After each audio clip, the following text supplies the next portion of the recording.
Jai Baba. Nothing is real but God. Nothing matters but love for God. God is the only reality.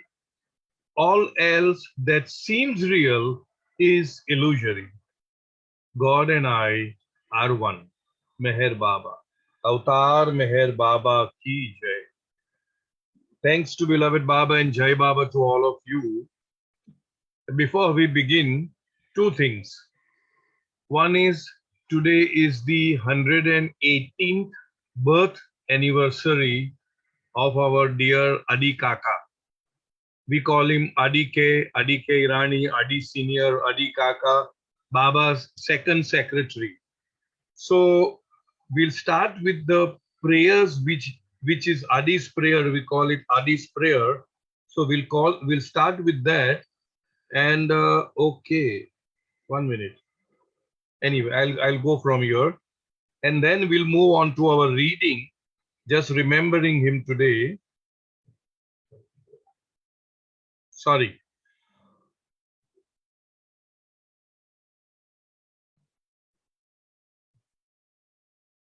Can you read this if you don't know?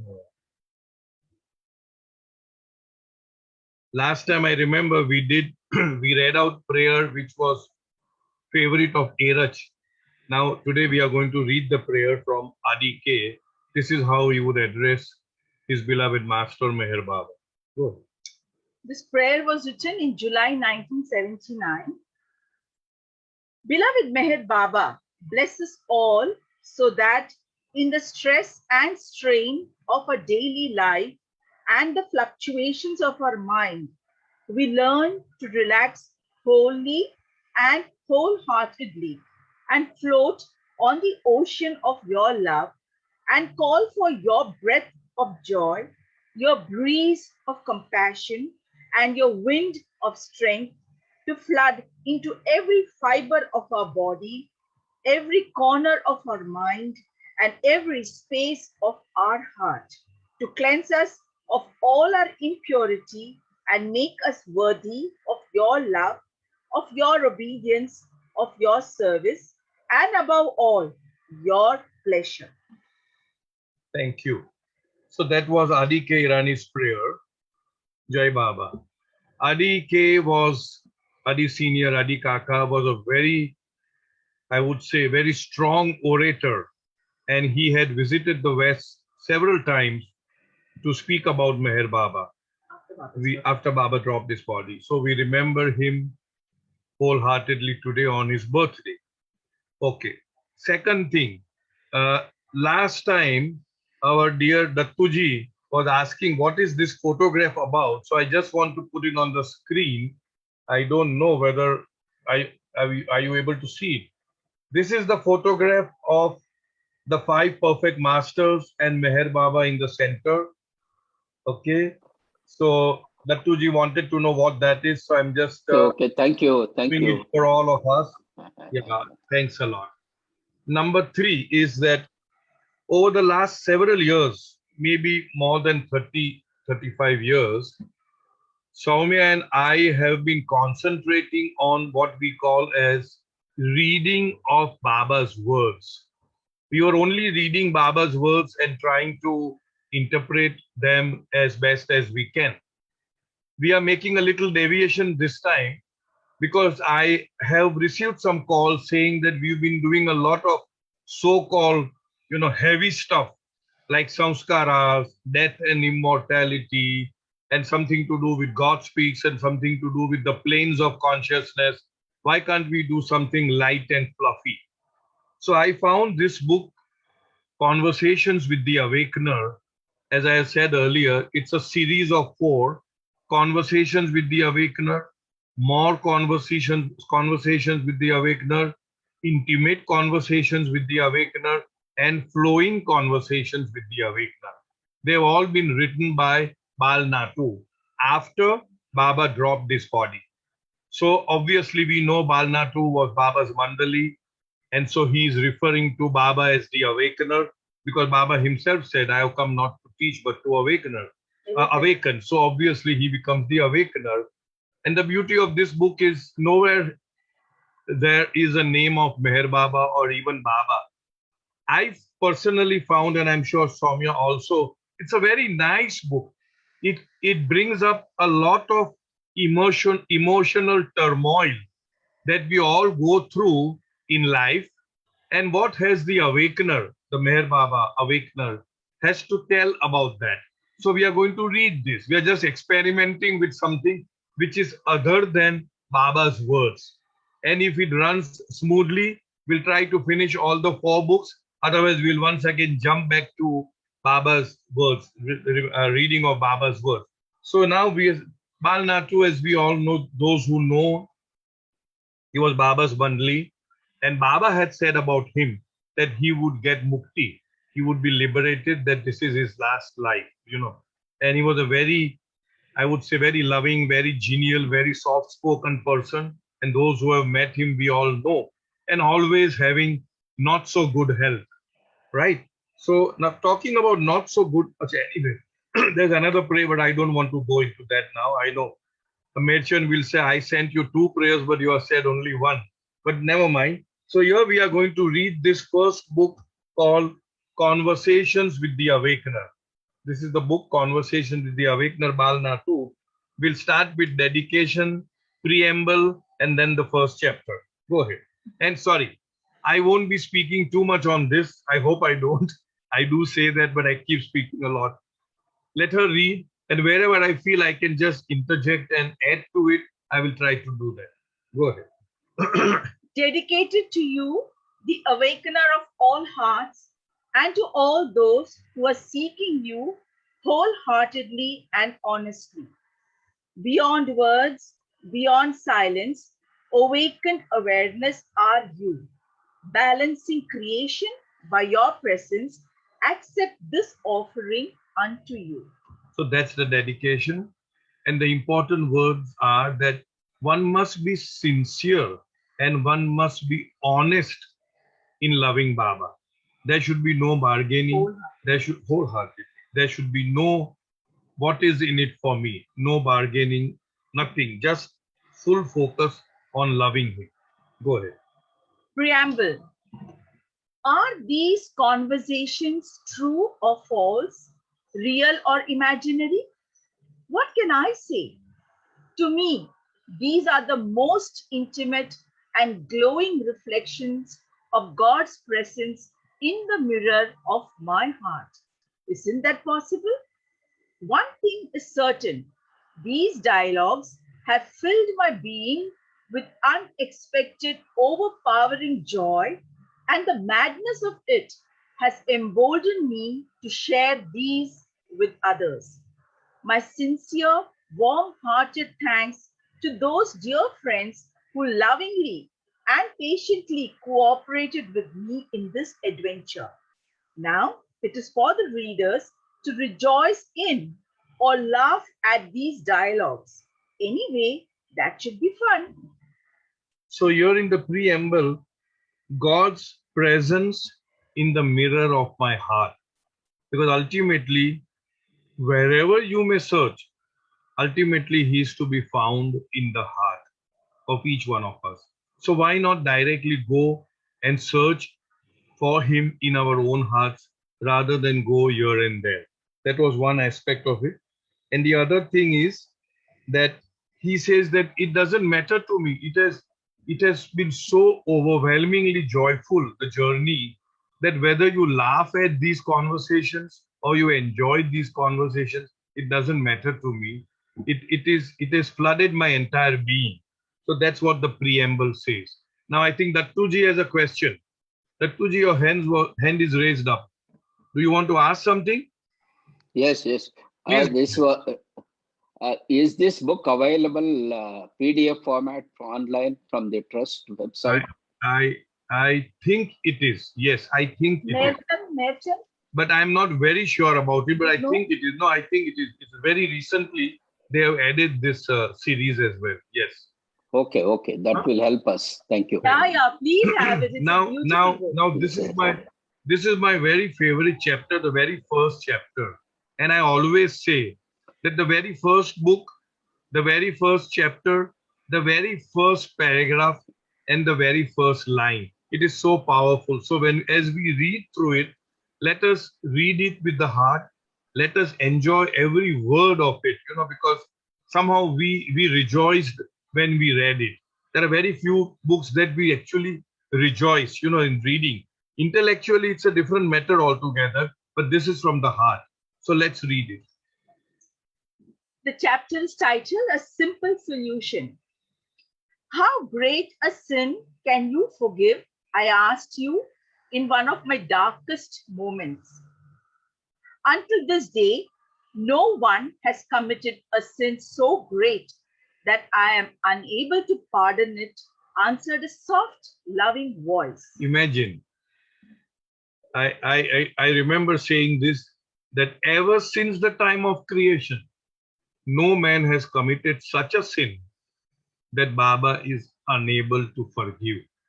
You see, so we all need to understand that whosoever we may be, whatsoever our past may be, we are accepted by Baba in as is, where is condition. I used to always say, like an OLX, when you sell your stuff out on the app OLX, it is as is, where is condition. As we are, the important thing is, in my understanding,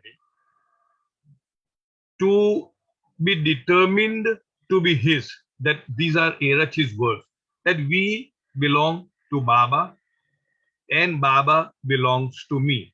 That should be the feeling which we have to create within ourselves, that I belong to Baba. No matter what I am, I belong to Baba, and that Baba is mine. That possessiveness about Baba should be there in each one of us, that Baba belongs to me. That is how we create a channel between us and the Lord. And once that channel is established and constantly, to and fro conversation happens within the heart, obviously, then we are on very safe grounds. Go ahead.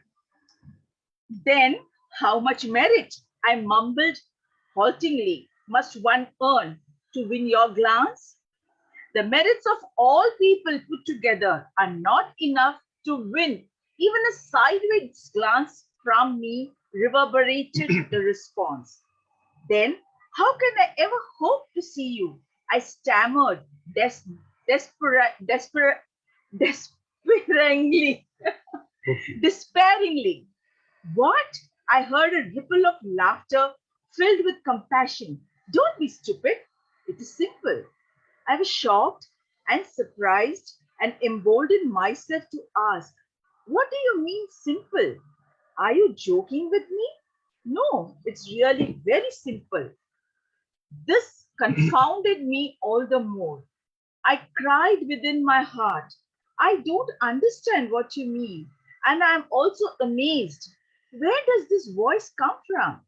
The answer came, it is from the fathomless depth within you, my child, where you are not, but I am. May I go now? Please don't leave me in this state of anguish and confusion, you said. It's simple, but what is the secret that will open my heart to this simplicity?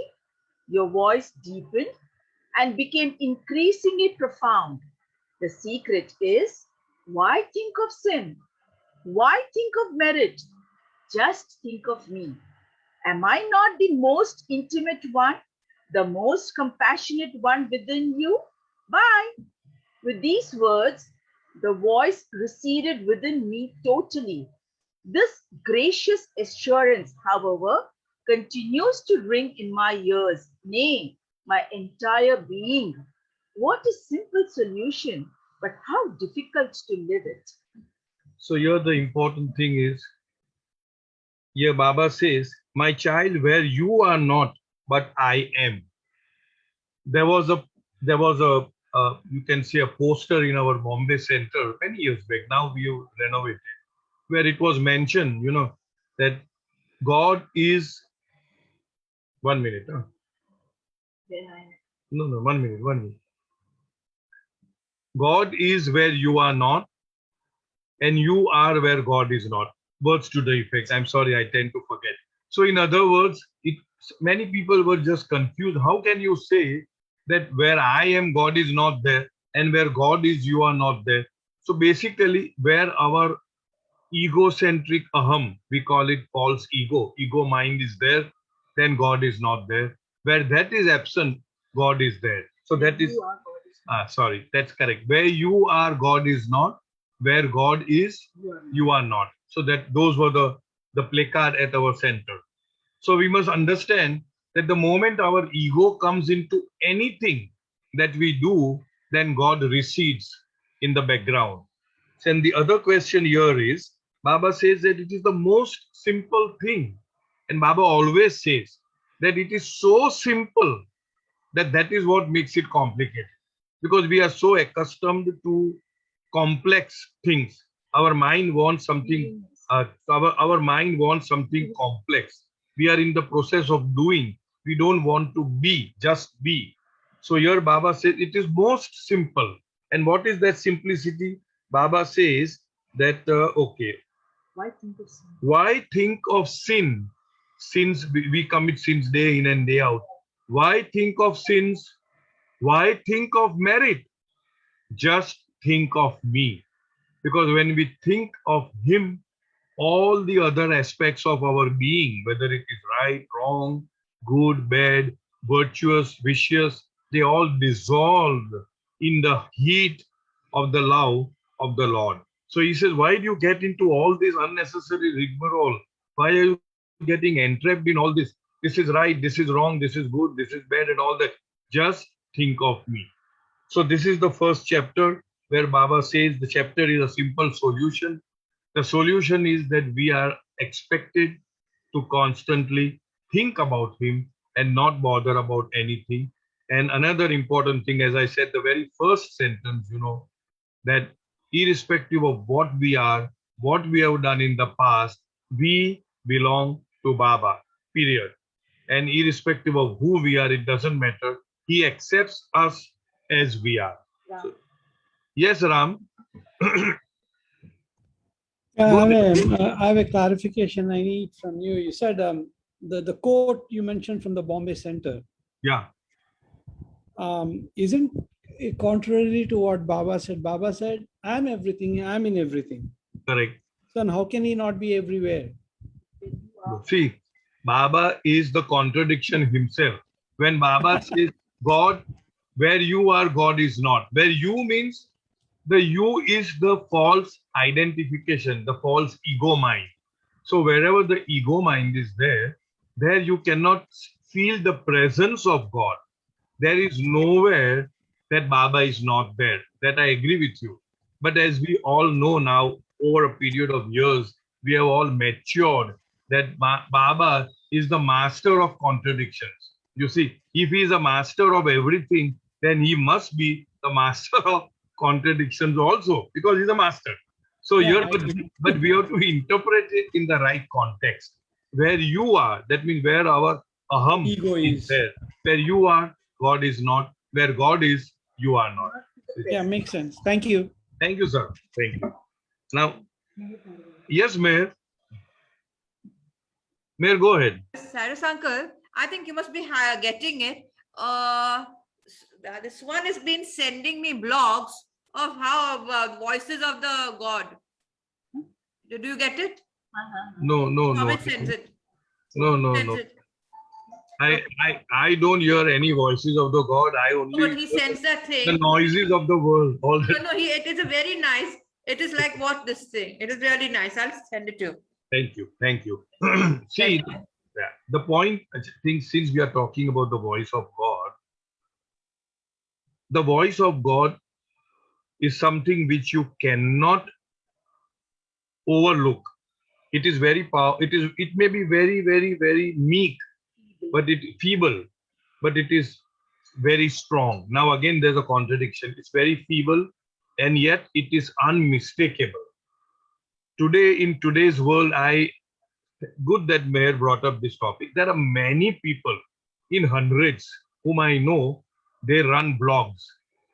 And when they run blogs, each of them are claiming that Baba is speaking to them and giving some kind of messages and discourses and all that. I have nothing to say about that. I don't want to say I believe, I don't want to say I don't believe, because I'm not qualified to say that. I don't know. At least I don't get any such voices and messages. That much I know.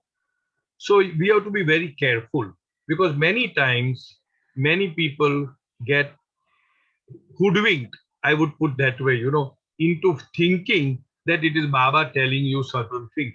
Baba may be, because Baba has himself said that I speak through you all. So definitely. But we have to be very careful.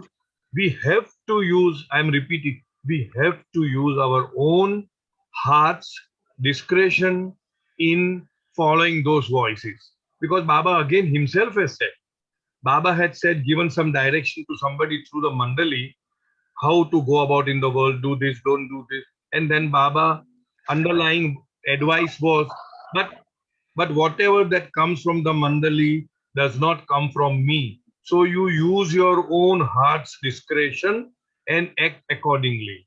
So don't follow any such people who say that Baba talks to me and follow them blindly, is what I would like to say. All right. Ram, your hand is still up. Would you like to ask anything more? Ramji. No, I forgot to lower it. Okay. So now we are going to the second chapter. Go ahead. The game, what a game. To me, you are the personification of love and tranquility. So I concluded, since you were kind enough to accept me, now my life would flow on a wave of joy and clarity. But alas, I find that I am adrift on a raging sea of confusion.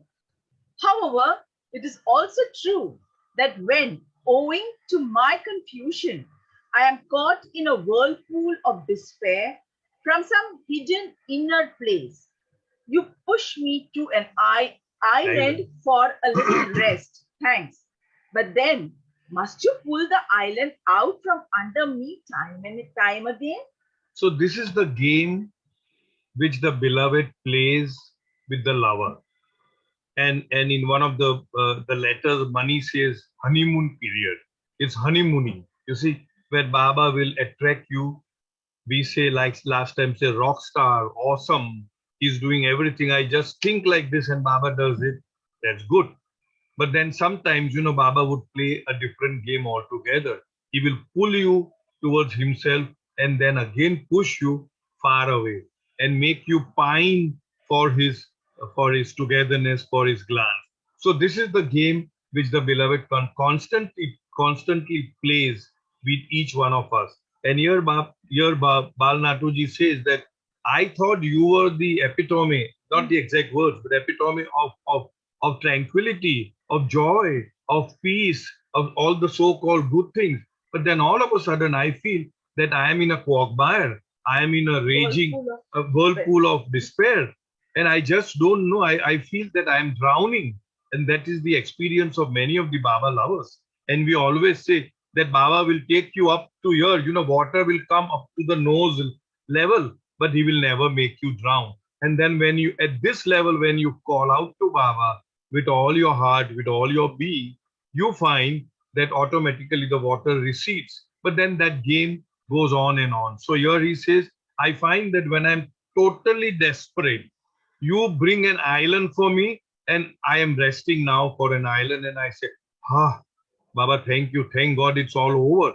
But by the time you say over, it's not over, because Baba will pull the island again from under your feet. And once again, you are in the mid ocean going up and down. So that's the game which the beloved plays. When I first saw you, I believed that my destination was set and the journey safe. But what's this? How often I find myself in a cyclone of indecisiveness, even while trying to deal with ordinary things. But when I become so overwhelmed that I am truly helpless, something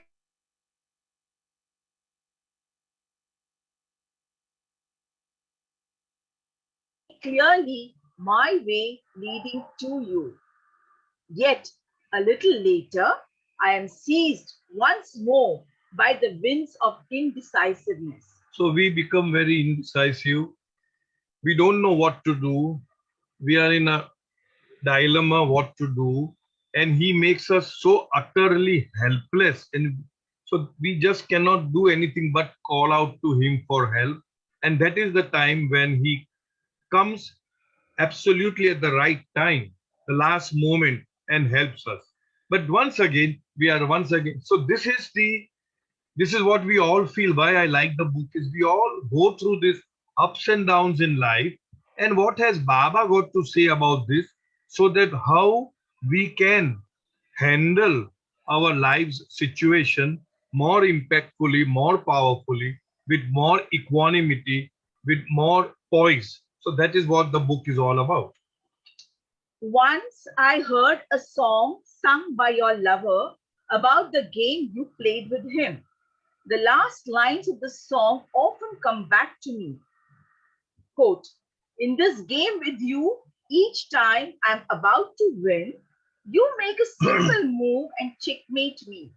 Had I known this, I wonder if I would ever have dared to play these games with you. Unquote. Was this lover complaining about you or glorifying you? It is still a puzzle to me. So we also know that when Baba would play games with the Mandali, more particularly the card games, which we call Laris. Now, Laris is a card game, but the way it was played with the Lord was totally different. You know, there could be 20 people, 25 people all around, and cards would be shuffled and then distributed to each one. And there would be two teams. One is Baba's team and one is the other person's team. The third one will again be Baba's team. The fourth one will be other person's team. The next one, the fifth one would be again in Baba's team. So that is how the game would be played. But what is important is that Baba would cheat. Cheat in the sense he would always like to have the highest card in his hands. So that's what it is saying here. You know, here it says that in this game with you, each time I'm about to win, you make a simple move and checkmate me because he is having the trump card.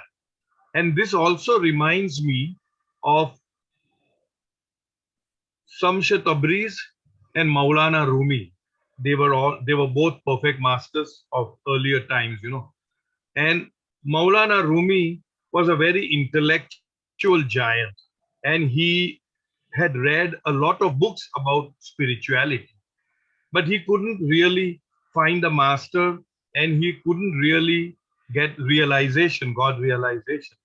When ultimately he found Shams Tabriz, who was his master, you know, Shams asked Maulana Rumi to bring all the books, the library of intellectual, high sounding, philosophical, spiritual books, and he asked him to throw it in the well, just throw it in the well. And that is what he did because he had to obey the master. And then the master brought out the entire lot of books, you know, without any wetness. It was not wet at all, although it went into the well and splashed into the water. You know. So he realized that he is a real master. And why I say this is that they had this habit of playing a game of chess. If those who play chess, we know about you know what we call as checkmate and all that. You know. So every time it is Shamset Tabriz, the master, who would win the game. So he must have played it hundreds of times. And on one occasion, again, Maulana Rumi says, "Oh, I have lost again. Oh, I have lost again." And Shamset Tabriz says, "No, this time you have won." And when he says, "This time you have won," that was the moment when Shamset Tabriz gave God realization to Maulana Rumi. So that was the story. So here again it says, you know, you make a simple move and checkmate me. Had I known this, I wonder whether I would have dared to play these games with you. And Baba also used to play all sorts of games, but it should be ensured that Baba always had the trump card and Baba would always win the game. Sorry? Yeah. Sorry? Yeah, that's different now. So that's about the game. Okay, Are these go your ahead. ways of crushing the ego? I was once well composed, sober, sane, and capable. While this all began when you cast that glance at me by which you took possession of my life. In these games you play, whether these are high stakes or penny ante, it seems that you always hold a joker. So he always has the trump card, and this is the game that he plays. He gives us a sideways glance, and that is enough to sort of attract us towards him. And then he plays another game where he just neglects you. He does not even look at you. He will behave as if you do not exist. And that is the time when you really you pine for him, and there is a lot of crying within. And saying this, I remember again Adi Kaka, Adi Senior, once again many years back when he had come to the center. Adi would say, that Baba's personality was so awesome that no photographer, no photo, no nothing can capture that personality. The whatever you call the aura, but it's not aura, it's the halo, it may not be a halo. His own personality was so awesome that we would pine to be with him and to be near him. And there was a time in Adi's life when Baba would ignore him, would neglect him. So he would create some excuses to come to Mehrazad from Khushru quarters. Khushru quarters is the trust office where Adi was stationed as the secretary. So he would run to Baba for some petty reason just to get a side glance of Baba. And Baba would rebuke him directly or through somebody. Tell Adi, why did he come? Can he not send a message? What is so important? Why is he wasting his time? Why is he wasting petrol in coming here? And Baba would really, what is it called? Rebuke him. He would, and Adi would, this is what Adi said. He would go back to the trust office, lock himself in a toilet, and cry out his heart. He would just cry because see that pining is so great that he wants to have Baba's companionship and he cannot. And then later on, Adi said that when Baba dropped his body, because this would happen during Baba's last years, and Adi says that it was good, it was Baba's mercy that he kept me aloof, that he kept me away from Baba so that I could function with poise and equanimity after Baba dropped his body. Otherwise, he said, I would have lost control over my mind. I don't know what I would have done had I been so dependent upon Baba, had I been so attached to Baba. I don't know how I would have functioned. So that is one thing which I remember, that pining is so much. Another story that I remember is of Rano Gali. I have not read it, Soumya narrated to me, that there was a period of time when Baba would neglect to see Rano, just the same way as he would do to Adi. And constant neglect, constant, why did you come? You should not have that, whatever. He would turn his face away. Means whenever Rano would come, he would, as we say, look through her, as if she is not existing, as if she's not there at all. And Rano initially was feeling like, a lump of, what? You felt, my God, I mean, how can I live here? I want to take my life. I want to run away from here. How could I live in such a situation? But then some very positive thought struck her, and which is a very good learning for each one of us. She says, that the very fact that Baba is taking the trouble of neglecting me and looking away from me, and not, that shows that he's thinking of me. See how our mind functions, because you cannot avoid or neglect somebody unless you are thinking about that person. And the more you avoid or neglect, it means that the more you are thinking about that. So with that positivity, she passed over that period of time. And then again, As everything with Baba, everything settled down. So I think it's a great learning for each one of us that if we are avoided by somebody in the family or in office environment or whatever it is, let us look at it positively, that the very fact that somebody is neglecting us, that somebody is avoiding us, it shows that sorry, it shows that that somebody is actually thinking about me, concentrating on me much more than on the others. All right, Dilshad has a question. Jai Baba Cyrus Jai ji. Baba Dilshad, bolo ji. Jai Baba Cyrus ji, am I Yes. audible? Yeah, very much. Jai Baba Soumya. Jai Baba. My question, when I often hear about this Baba, playing a fast one while, playing la risk and, cheating. So Yes. would it be obvious and people who are playing with him would notice it? Oh And, yes. Oh yes. and Yes. and Yes. then they would be complaining, or maybe there would be a competition spirit.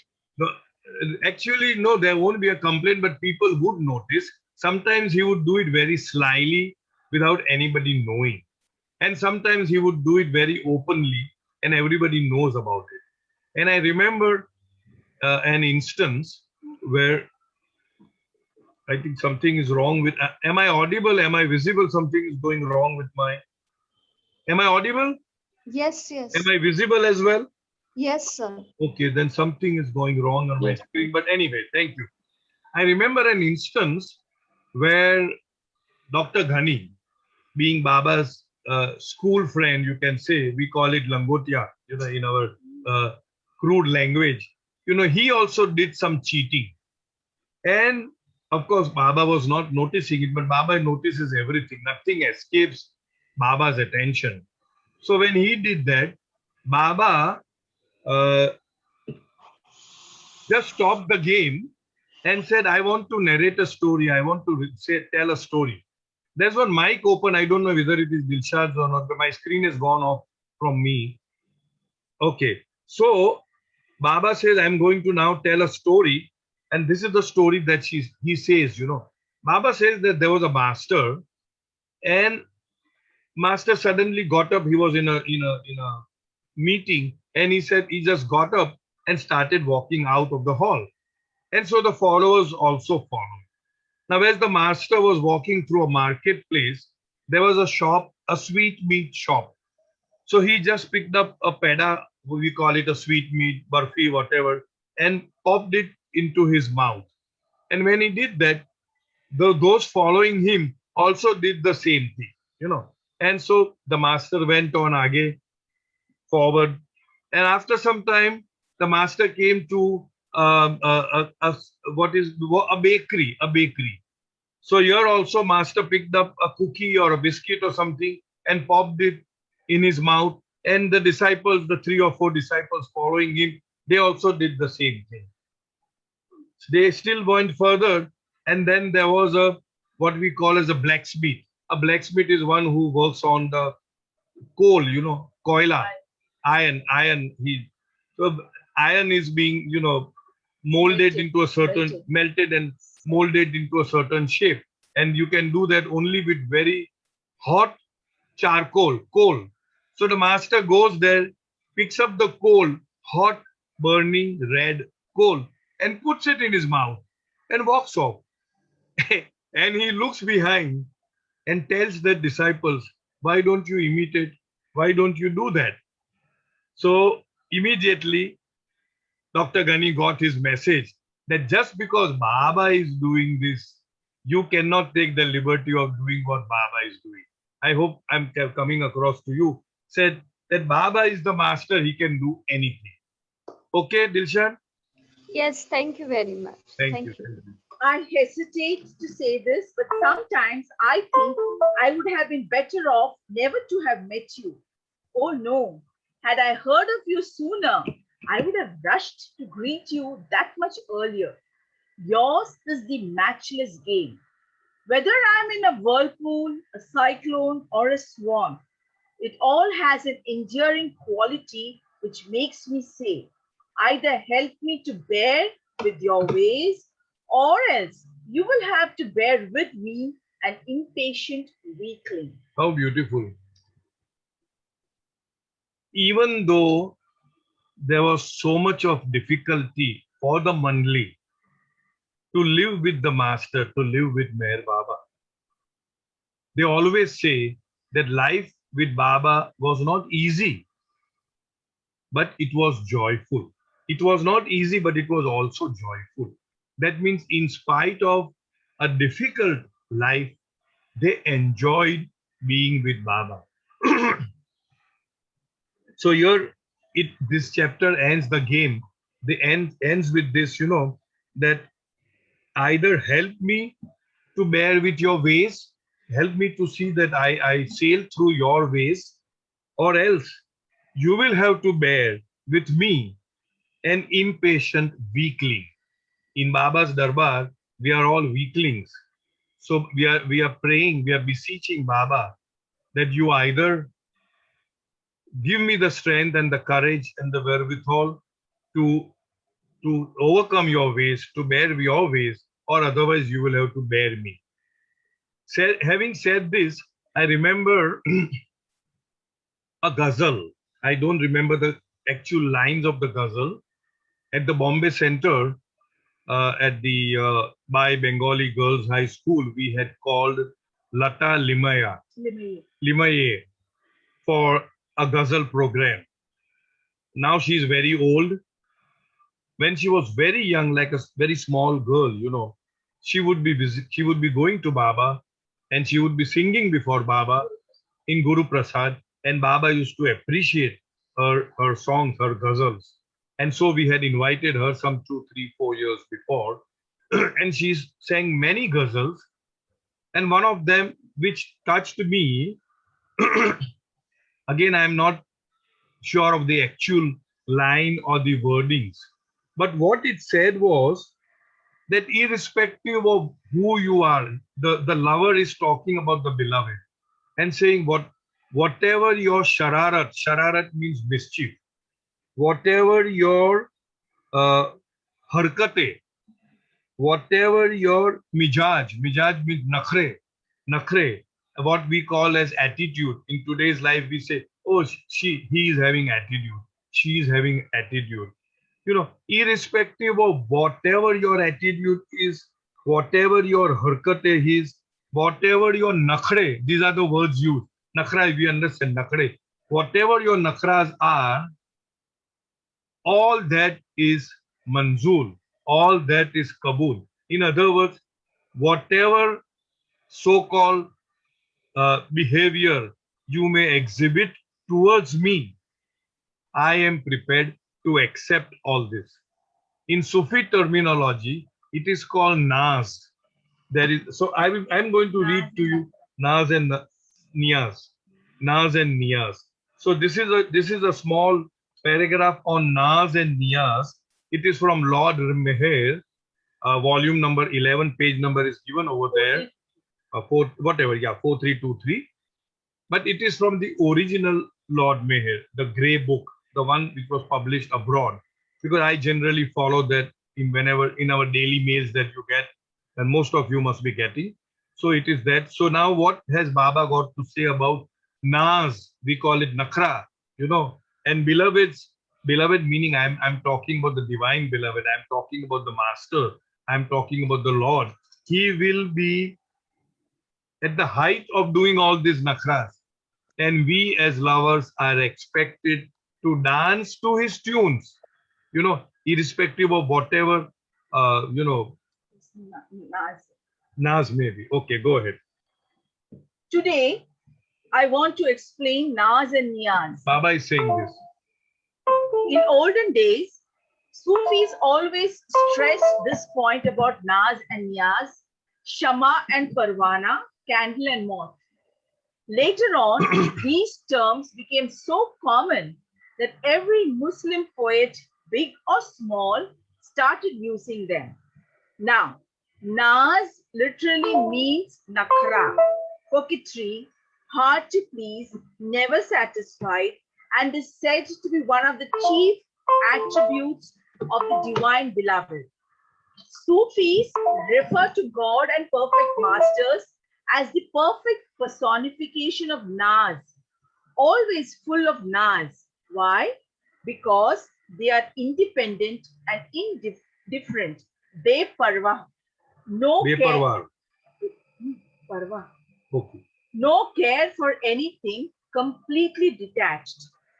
Now you might think that God, who is the source of everything, and the Kutubs, who are God personified, how could they be beparwa, indifferent? It sounds absurd. It is because God is absolutely independent and indifferent. Niyaz means to dance to every naz, whim, outrageous demand of the beloved, to his every mood. Niyaz does not mean obedience but surrenderance. To carry out the nakra of God and the kutubs is a great thing. It means to dance to every tune of the beloved who is absolutely independent and indifferent. So also is God. And a lover of God is dependent on every whim of the beloved. It sounds absurd that a kutub is indifferent and independent and his lover is totally dependent. Dependent not on the kutub, but on every independent nakra of the kutub. But this is so. So here, because it came to the Katie, can you just mute your mic if you don't mind? Katie Mystery. Oh, sorry. Yeah, no problem, dear. No problem. I'm joining after a long time, so sorry. No, nothing to be sorry about. Just mute your mic. I don't know what to do. Oh, then I'm sorry. Okay, never mind now. Never mind. So that doesn't matter. So what we are seeing here is the Naz and the Niyaz. The Naz are the nakras, unreasonable, sometimes illogical demands and requirements of the master. And the disciple, the follower, the lover has to fulfill that.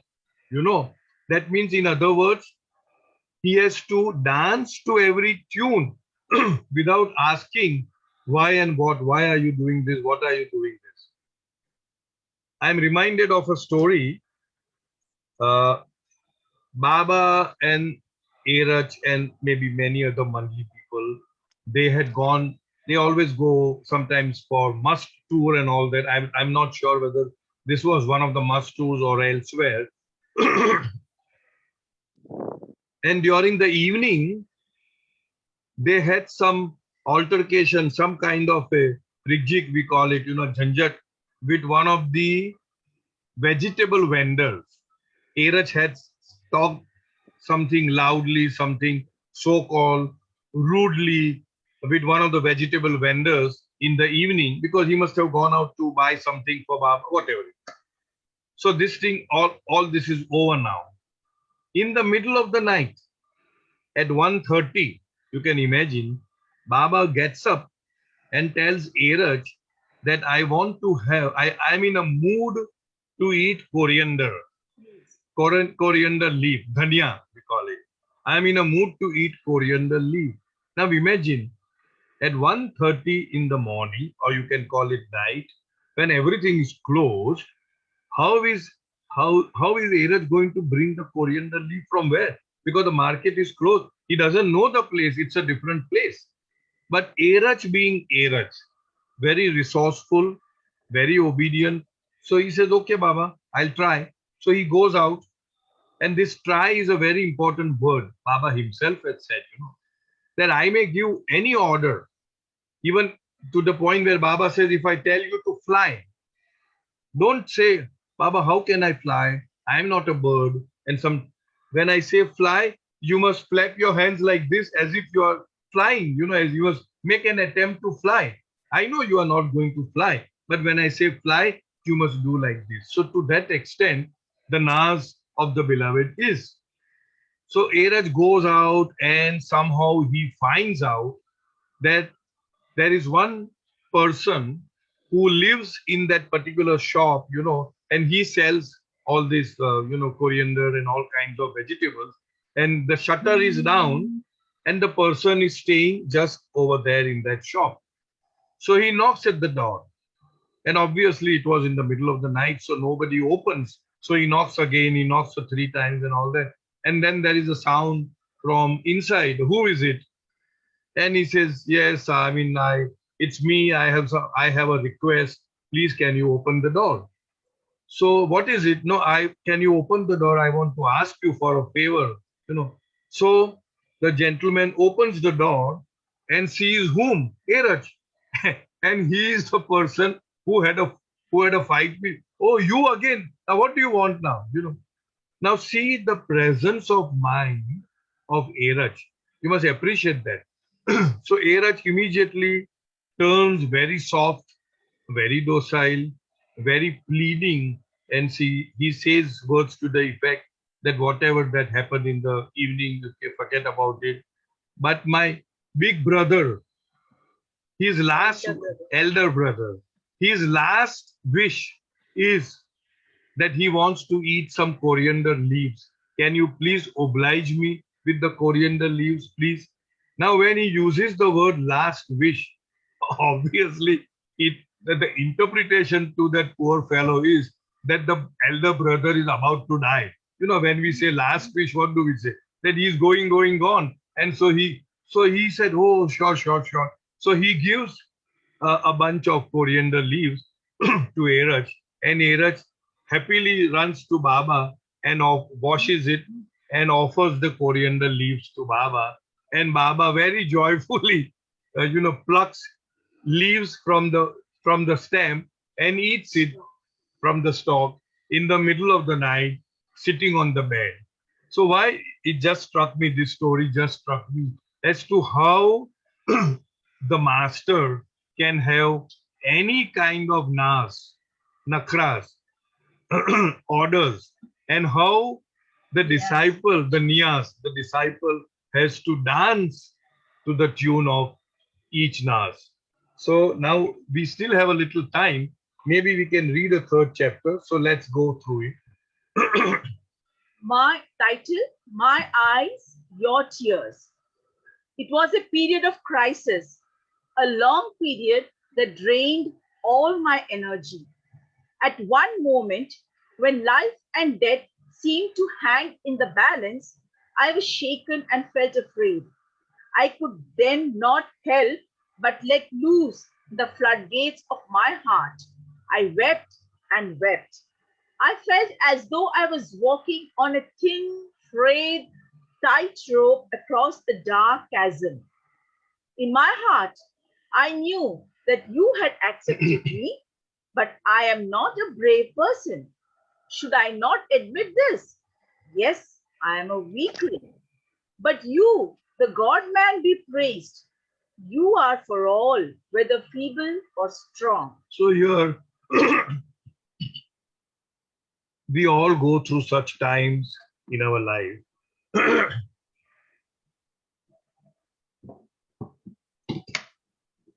When we are really so perplexed as to what to do, where to go.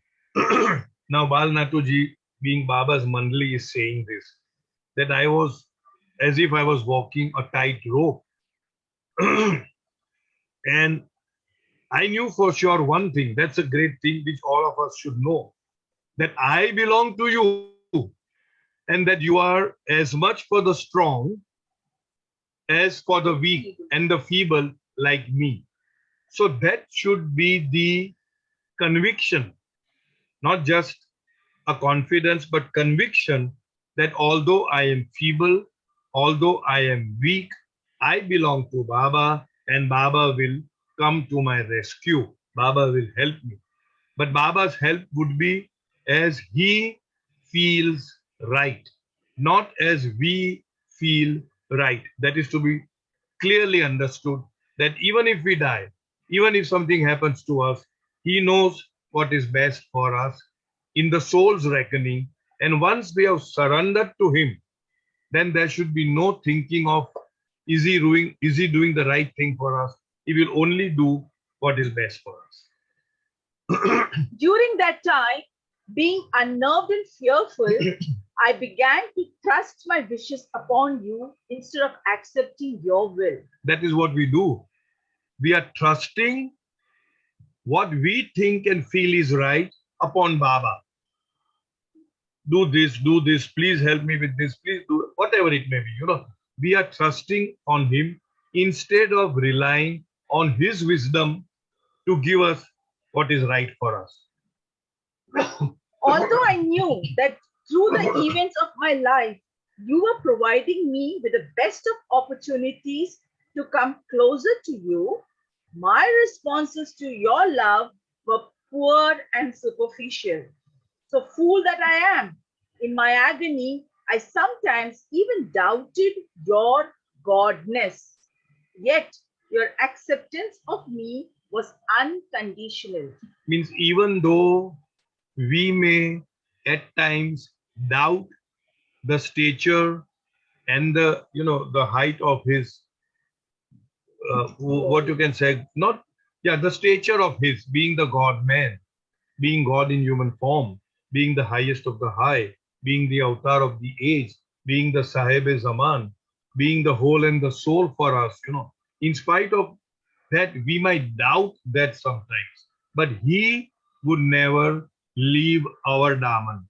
We talk tall that, oh, hold on, Baba says, hold on to my daman till the very end. We try, we attempt to do that.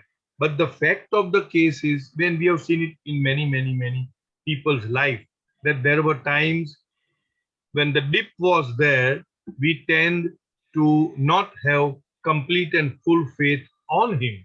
And yet, these are the times we realize that it was he who was carrying us through. It was he who was holding on to us. On several occasions, I tried to keep up a cheerful front, telling others, I am fine. But this did not last long. As soon as I found myself alone, streams of tears started rolling down my cheeks. I felt ashamed and crestfallen. I hid my face in my palms and sobbed. When I tried to wipe away my tears, what a surprise awaited me. The touch of those tears gave me an intense feeling that they were not my tears. The tears were not mine. They were yours, of your love. What compassion!